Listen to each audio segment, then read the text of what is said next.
England. France have just won this one at 24-17, but there's plenty of talking points. Hi, I'm Paul, the guy behind Driving Maul, your best flash rate predictions and opinion. First off, what was DuPont doing, kicking the ball off with sort of about 60 seconds left to go? He's young. He has to learn. I absolutely have no idea. I don't know where that came from. But yeah. Well, yeah, one of the few brain fades that France had. We started off the game with England trying to feud a few funky things. We saw an attempt, sort of a maul in open play, and they tried spinning it wide to Furbank and shelled it. And basically, England just couldn't hold on to that ball during the first. Well, in the end, during the first probably 50 minutes actually, but definitely during that opening passage, England just couldn't hold on to the ball, could they? No, they couldn't. They made so many errors, very untypical of them, and they didn't really even seem to have much of a game plan. I know the ball was slippy. It started drizzling at warm-up, so there was a bit of that. But then again, the French didn't let them play either. The French were all over them like a rash. The French defence was excellent for the first 50 minutes. Yeah, and I think that's... I'll disagree about the game plan. I think there was a game plan in place, and I think also that the players on the pitch changed the game plan. So initially they started out with that attempted maul, spinning it wide, and then they basically, once they would sort of had let in those opening couple of tries, they reverted to one-out rugby, and you could see there was a plan there. The problem was they were having to commit too many players to the ruck, and they were running out of players. So I think there was a game plan. It just wasn't working. Yeah. More than actually, which is slightly different to sometimes where you look at them and go, yeah, I can't see what they're trying to do at all. At least I could see what they were trying to do, but this French defence really stood up. Obviously, a lot of talk on the English commentary, at least, about how good is the Wigan French from Sean Edwards, but yeah, he's clearly had a positive impact with this young French side. Yes, he definitely has. He seems they're quite fit, and I know I saw an interview with him this morning, and he really seems to be gelling them together. They're actually playing more like a team than I've seen them in a while, and not just a group of individuals out there on the pitch. You also have a lot of them that play together team-wise. There's a lot of Toulouse players on that team, a lot of Racing players on the team. And that obviously helps because they're playing week in, week out together. And they're young, and maybe they're willing to take more risks than before. A bit of a je ne sais quoi attitude. Let's give it a go. If it doesn't work out, we'll try something else as well. Because they've had a massive clear out from the World Cup. The ones that are even left from the World Cup are still very, very young. I think the oldest player on that pitch today was 27, was Jefferson Porro when he came on. Captain is 26 years old. So maybe they have that young vibe about them. We can do anything. Okay, it didn't work out sometimes, but that seems to be my impression. Yes, I agree. But you're right. It's that team piece, isn't it? A lot of the talk about defence is the fact that you trust the people inside and outside of you. You stay connected, and you put your body on the line. You stand up quickly and you do it all over again. And that takes, as you say, teamwork for that connectivity. The 90% tackle rate by France in this game. So yes, there really was England. They very rarely. Sort of broke that first tackle, very rarely got over the gain line, and that's what won the game. We did see France kind of tire out in that second half when the set piece fell apart. But before we get onto that, we should talk about, as you say, the trying things that led to 2 tries. We saw both Thomas and Ramez coming off their wings, running off shoulders. Thomas made a real nice break off the shoulder of Dupont. Ramez then on an inside ball off Dupont's a different shoulder, went over, scored the try, and yeah, it was lovely to see the attacking flair, but with some structure, so it was working. Yeah, definitely, and willing to throw the ball about. And yeah, Dupont today was class today. He was practically flawless. And that pass out to Rattez for that try, yeah, it was absolutely excellent. I thought they didn't use Teddy Thomas as much as they could. Quite a few times you could see him screaming for the ball on the right wing throughout the match. I thought he could have been used a little bit more, but they seem to go more towards Rattez for whatever reason. Well, not quite sure. Traditionally, your left wing is your attacking wing, your right wing is your more defensive wing. Yeah. Teddy Thomas, let's be honest, is not a defensive wing. We saw that a couple of times there. It's someone you want to be, running with ball in hand rather than getting run out. So he did. You're right. Perhaps he didn't get used as much as he could have done. But we had that try. We then had a penalty as France had pressure on England's line. And then we probably had one of the more controversial moments of the game. Itoje or Courtney Lawes, one of the two, so I've got blank which one was. But I think Itoje was offside. Kick goes up. Courtney Lawes goes in, jumping up for the ball. I saw it at first and thought, French knock on. The French played on, England didn't. And he gave the try. Going back and looking at the slow-mo, it looks like Courtney Lawes gets his hand in there. That was real schoolboy errors there of not playing to the whistle. Yeah, exactly. And I'm sure there were loads of dads sitting on sofas going to kids, play until you hear the whistle, play until you hear the whistle, because they just stopped. I was quite surprised too that they just stopped like they did. I mean, very, very schoolboy error to make. Yeah, and obviously looking at the result now, it was a big turning point in the game. But at the time, it was the French made the most of it, but it was a strange thing to do.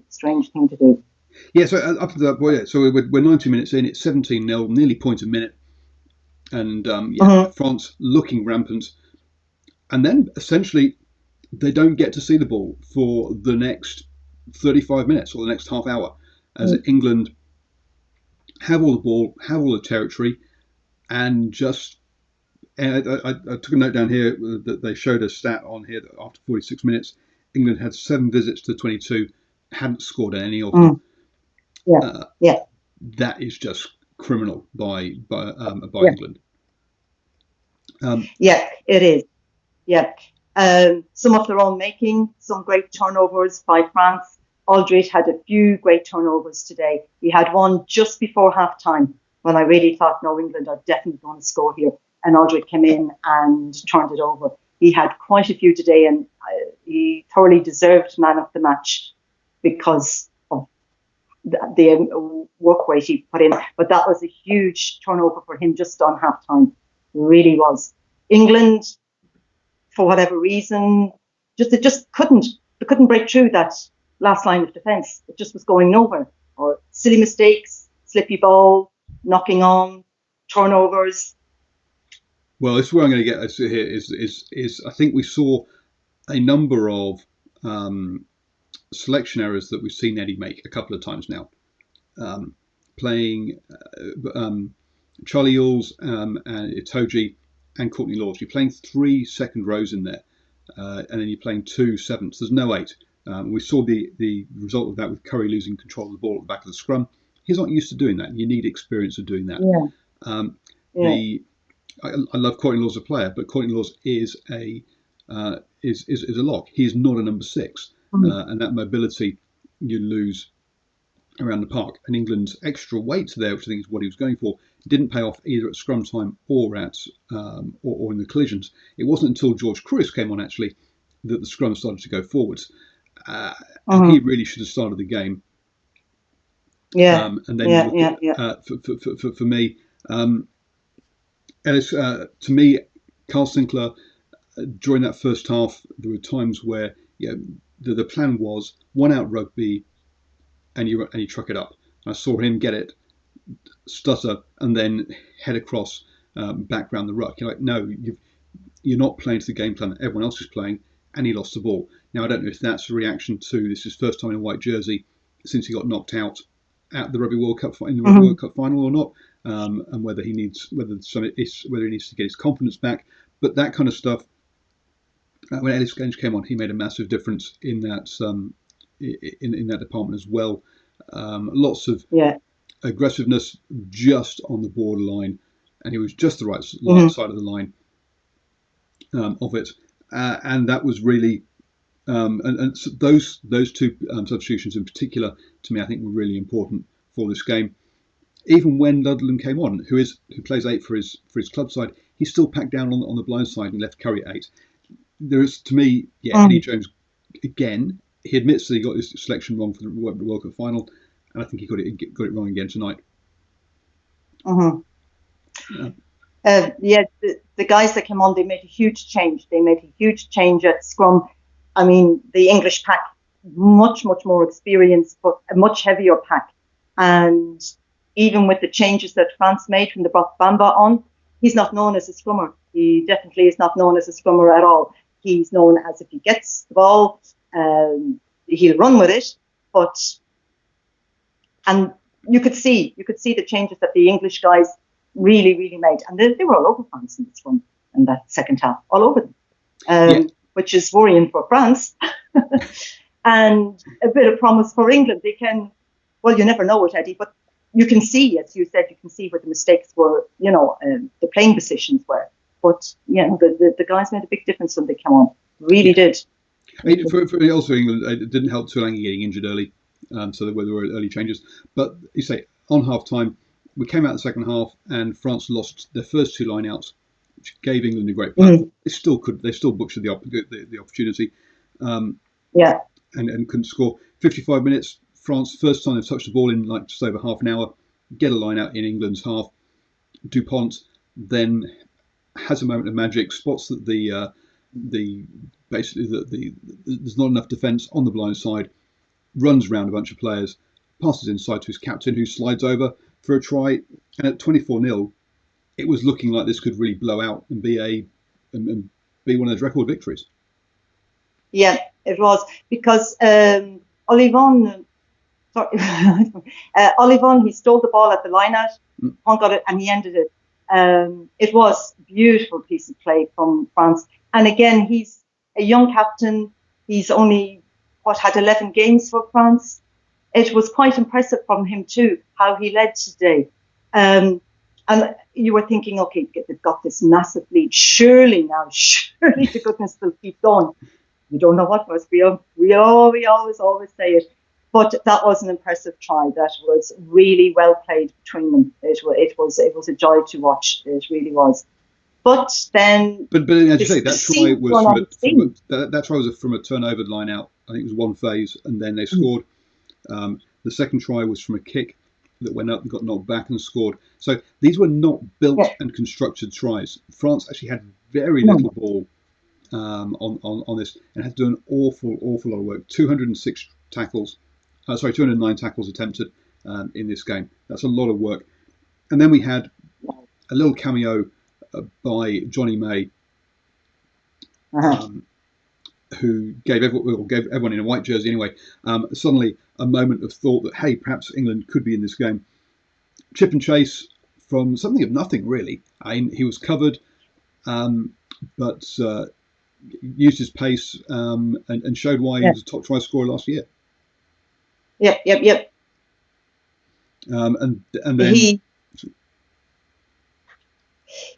he just ran through 4 or 5 of them, and ran through some fast players there too, people that had a lot of pace. No, it was beautiful work by him. I don't know if the French stood up. I don't know what was going on with their heads, but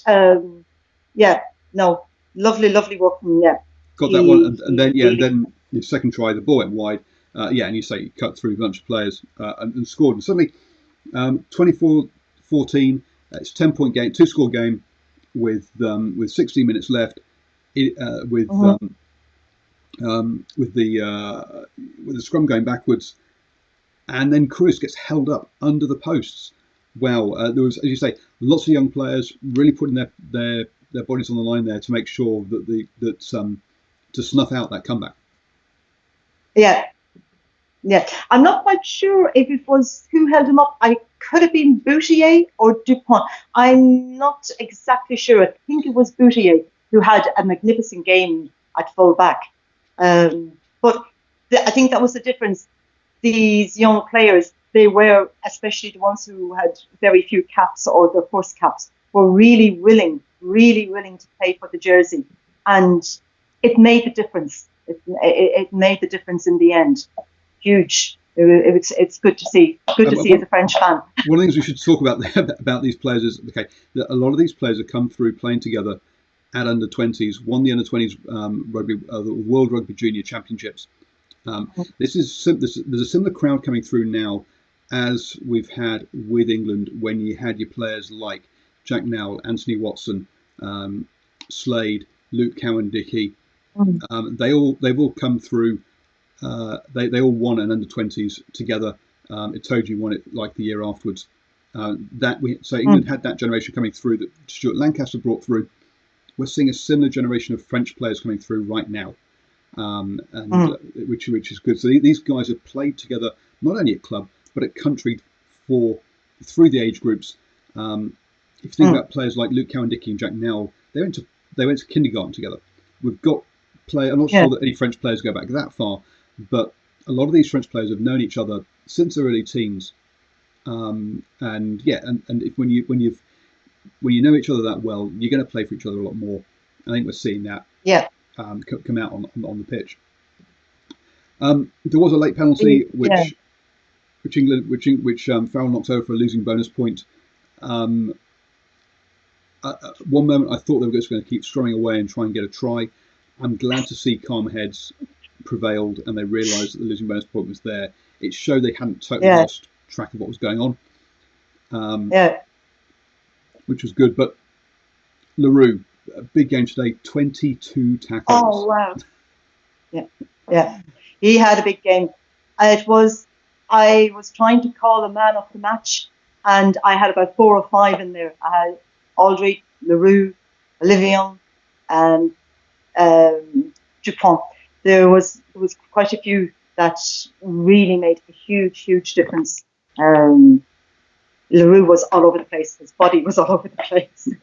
It was like a war scene at one stage out there with some of them. But yeah, no. It was it was good to see. To give people the difference here, like Itoje made 10 tackles, missed 3, by the way. Whereas in the French side, we had Fickou, Antamac, Dupont, LaRue, Williams, Kroos, Olivier, Aldrit, 8 players that made more than 10 tackles. So the top 8 of the top tacklers, and that includes the 9, 10, 12 axis of France. Yeah. Lots of bodies put on the line there. That's tiring. I think my only concern around this French team going forwards is, and I think it's something they're going to have to build on, they didn't seem to trust the bench too much. Vincent came on with seconds left to play. Jalabert came on with 6 minutes left because I think Antamac had taken a bit of a knock. But there were a few, I think that depth. And admittedly, there have been a bunch of injuries in the run-up to this, haven't there? There has been, there's been quite a few. Even yesterday, Pino pulling up in the captain's run yesterday. There has been quite a few injuries. A lot of players there too, like Bai and Marchand. They both had long-term injuries. They were out for a year, more than a year. Even Jalabert on the bench today, he was out for a year, then came back for about a month, broke his arm. He's only back playing maybe again in a month, 6 weeks. So there's a lot of that, of people returning as well. But they have to work on their scrum and they have to work on their line out, because if they don't, they'll have problems. The pack is quite light. They need to do something about that. They've got rid of all of the older ones like Slimani and people like that had all the weight in there. But they'll get there. They'll get there. They're very much building towards 23, and I think people are happy to see them playing as a team.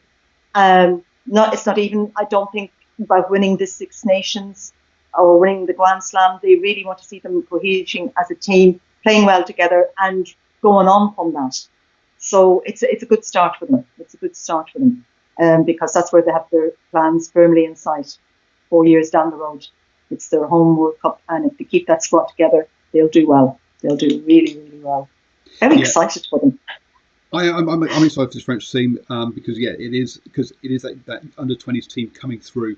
I have not been excited about this about the French team for the past probably about 12 years. A lot of people have been talking. A lot of people would say that France are this mercurial, you don't know which team's going to turn up, and I would be like, yes, you do, a bad one. We've had this French side. This has been a poor French side for the past decade.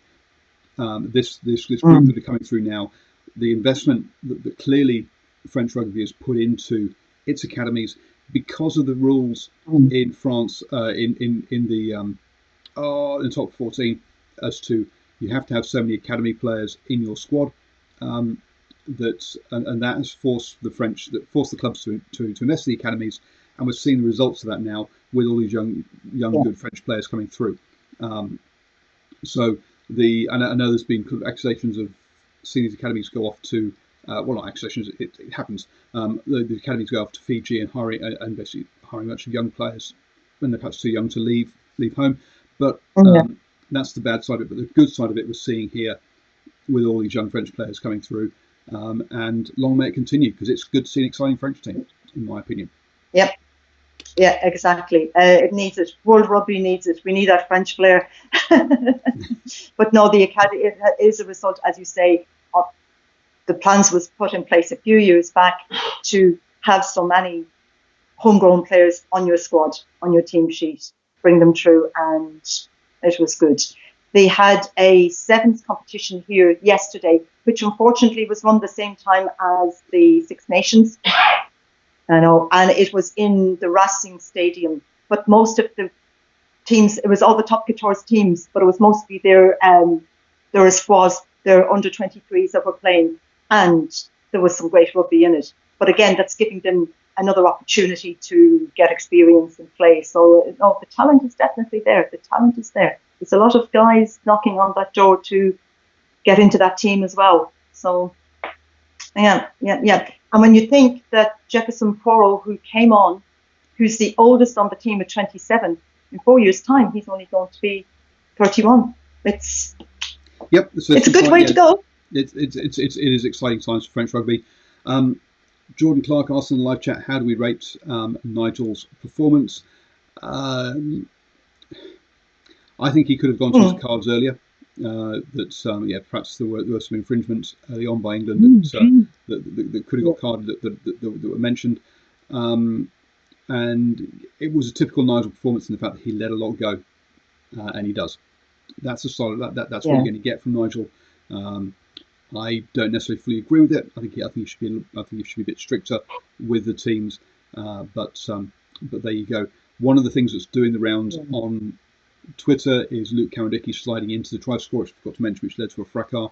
I think things like that are going to needs to be clamped down on in those sort of late hits. But I think Nigel let a bunch go. But then again, that's what he does all the time. It's consistent from him as to how he referees. Yeah, he's consistently consistent like that, if you can say that. And also, I found the last few months, he is finding it harder to keep up with the game. He seems to be not as fit as before. He's obviously getting on. That's not right to say he's getting on a little bit, but he just doesn't seem to be able to keep up with play as he used to either. Yep. But as you said, that's what Nigel does. That we all know that Nigel does what Nigel does. Yes, exactly. So, thank you very much for joining me, giving your insights into this into the French rugby. It's a side that I don't know as much of as some of the others. So, thank you very much for your input. You're welcome. And looking forward to the rest of the Six Nations. Yes. Cool. Yes, we do it all again. You have an early start again next week. Yes. Yeah, we do it again next week. Yes, I get no sleep again next weekend. That's very true. So, if you want to see my predictions for the Six Nations, they'll be coming out. Well, actually, probably sometime today, as it's Monday here already. Go to DrivingMaul.com and for my predictions, and also you can support the channel there as well. So head over there to DrivingMaul.com, please. Thank you, Murray, for your time, and yeah, we'll be hearing more from you later in the Six Nations. Merci. Au revoir. Au revoir.